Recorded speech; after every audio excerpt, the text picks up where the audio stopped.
La mort poursuit son assaut sur les croyants, parfois sur leur intelligence. Il y a un assombrissement, un engourdissement ou quelque chose comme une paralysie de l'intelligence. Lorsque vous vous apprêtez à considérer les choses du Seigneur, l'assaut commence.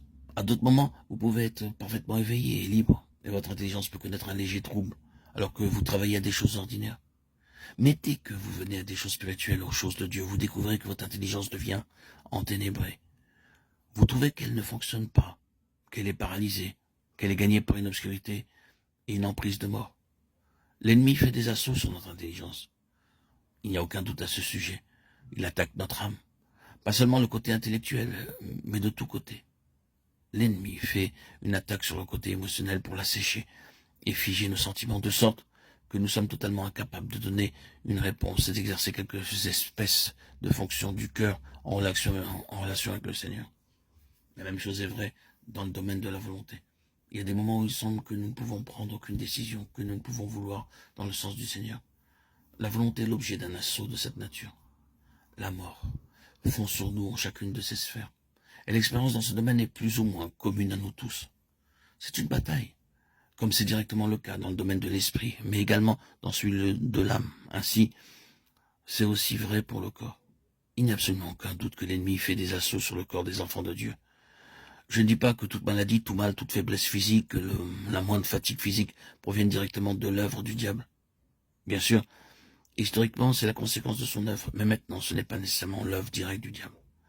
Nous ne sommes pas en train de dire que cela est.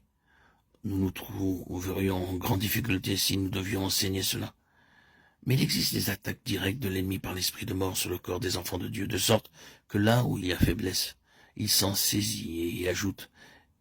Et il voudrait chercher à nous paralyser entièrement par notre faiblesse. Alors que bien que cette faiblesse qui est à la base puisse rester, il ne faut pas que nous soyons paralysés par elle. Cela a été l'histoire du peuple de Dieu.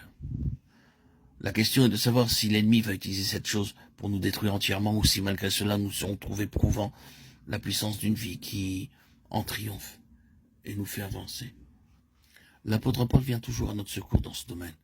Paul a rapporté à ce sujet qu'en raison de l'importance de la révélation qu'il a reçue, de peur qu'il ne se glorifie outre mesure, une écharpe dans la chair lui fut donnée, un messager de Satan pour le frapper, pour le souffleter.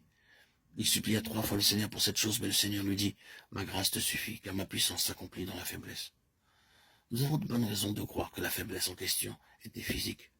Je trouve qu'il est difficile de ne pas croire qu'il s'agit en fait de la malaria. Il y a bien des raisons, je pense, pourquoi il s'agit de cette maladie.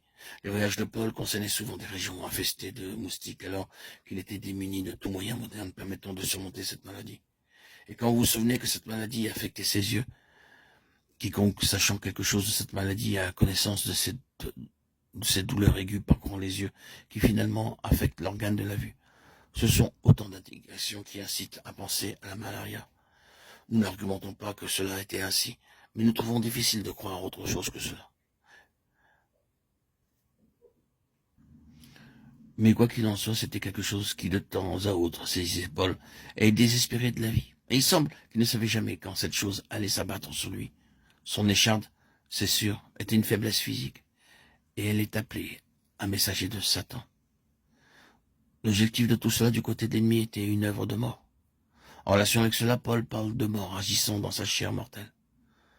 Tout était dans la direction de la mort, encore et toujours.